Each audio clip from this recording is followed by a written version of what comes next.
Assalamualaikum warahmatullahi wabarakatuh. Salam sejahtera buat kita semua.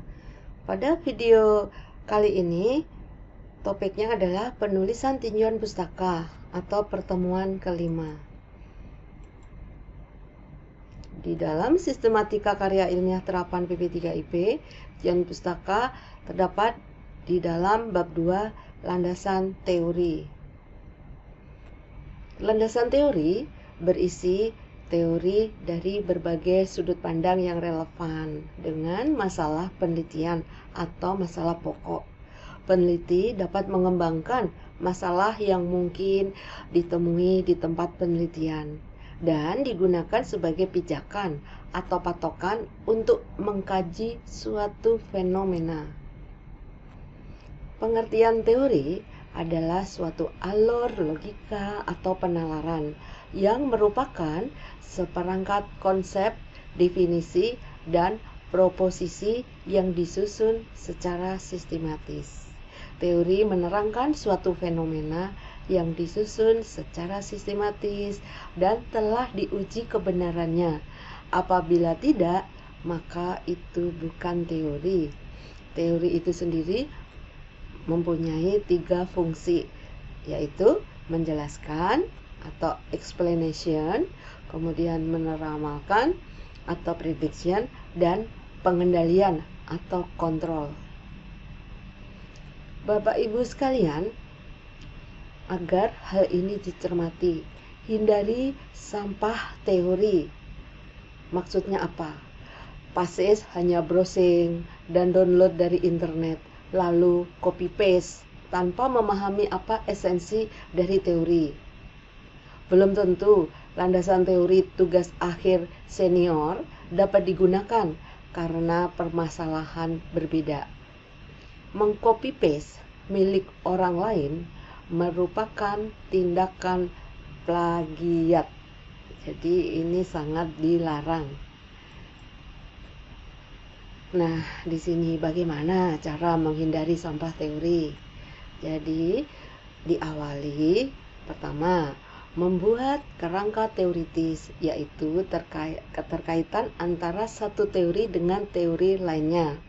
Kemudian, landasan teori disusun sendiri, terkerangka supaya sesuai dengan penelitian yang dilakukan. Kemudian, di dalam landasan teori, yang penting bukan kuantitas, tapi dapat digunakan untuk menganalisis dan bagaimana menggunakan hasil analisisnya. Ini langkah-langkah membuat deskripsi teori.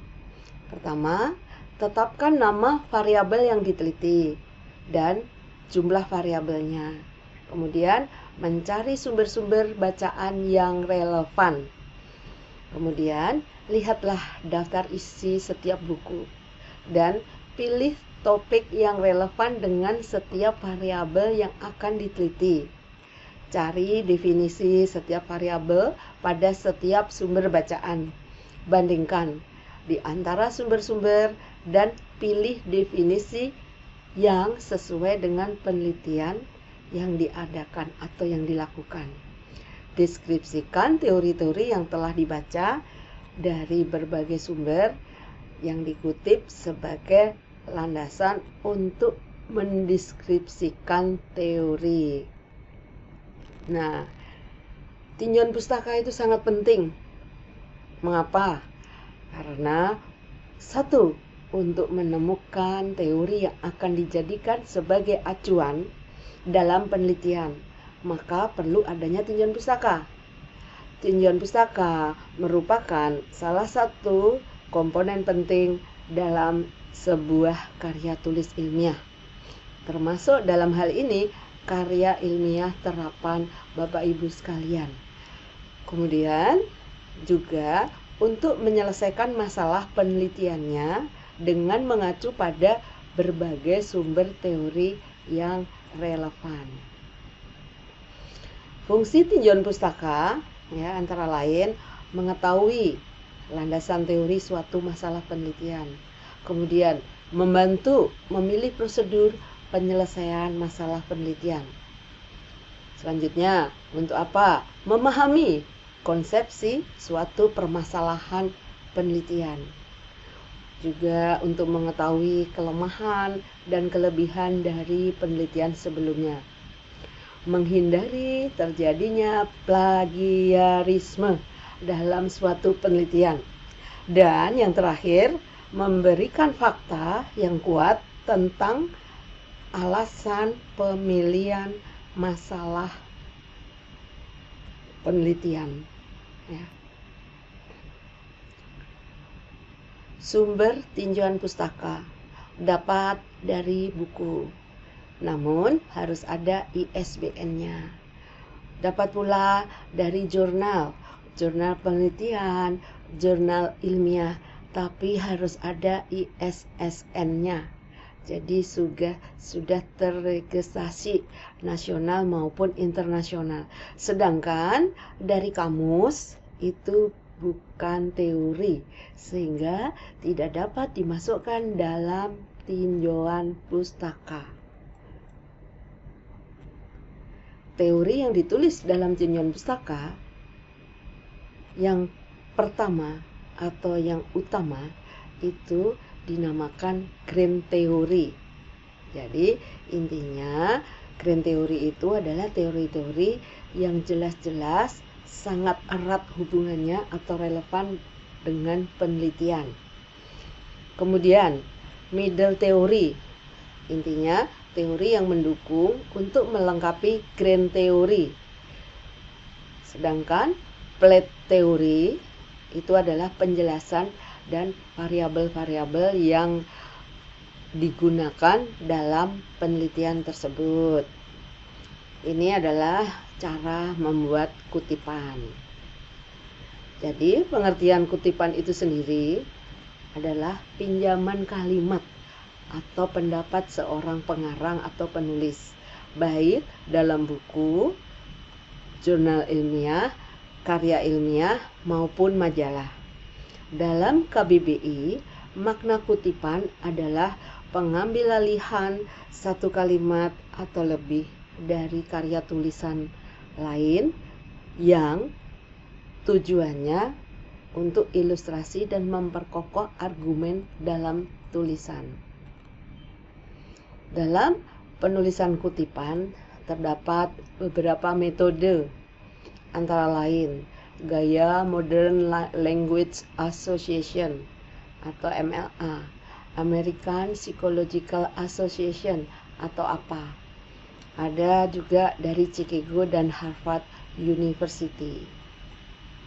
Namun, PASIS dalam membuat kutipan harus sesuai dengan metode di buku pedoman. Nah, jenis kutipan itu sendiri secara garis besar terdiri dari kutipan langsung dan tidak langsung. Untuk kutipan langsung itu harus sesuai dengan aslinya. Kemudian diberi tanda kutip di awal dan di akhir. Untuk kutipan langsung dibagi menjadi dua, kalimat pendek atau panjang. Batasannya adalah 4 baris dan 40 kata. Apabila 4 baris ke bawah atau 40 kata ke bawah, itu merupakan kalimat pendek. Caranya apa? Bagaimana? Diketik di dalam paragraf sebagaimana baris yang lain. Sedangkan kalimat panjang lebih dari 4 baris atau lebih dari 40 kata diketik dalam paragraf tersendiri dengan spasi tunggal. Sedangkan kutipan tidak langsung dapat diambil ide pokoknya saja atau intisari. Nah, ciri khasnya tanpa tanda kutip.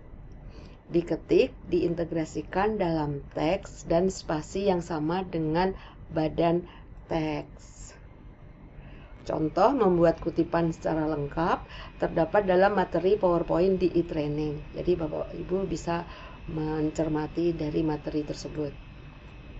Sekarang Cara membuat daftar pustaka.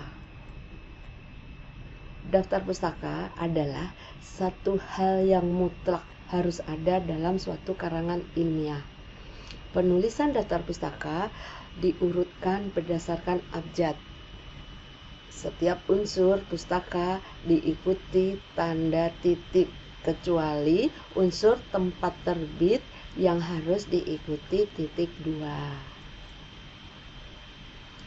Cara membuat daftar pustaka, tolong Bapak Ibu perhatikan. Unsur-unsurnya antara lain penulis, tahun, judul buku, tempat, maksudnya kota, tempat penerbit, ya. Kemudian kalau berasal dari surat kabar, penulis, tahun, judul artikel, dalam sebutkan nama surat kabar, lalu tanggal dan tempat. Nah, bagaimana kalau dari majalah yang ditulis penulis, titik, tahun, titik, judul artikel, titik, dalam sebutkan nama majalah, kemudian edisi atau nomor dengan angka Romawi, tanggal dan tempatnya. Kemudian penulis, tahun, judul artikel, dalam nama antologi, tempat dan penerbit. Kemudian penulis, tahun, judul artikel, dalam alamat website. Nah, khususnya website tolong dicermati agar selalu diingat, jangan menjadi sampah teori. Yang terakhir penulis, tahun, judul makalah, data publikasi, dan tempat. Contoh membuat daftar pustaka secara lengkap terdapat dalam materi PowerPoint di e-training. Ini adalah sumber referensi. Apabila Bapak Ibu ingin melihat secara aslinya, terdapat di buku-buku ini. Ini yang saya jadikan sebagai acuan. Ya. Terima kasih. Wassalamualaikum warahmatullahi wabarakatuh.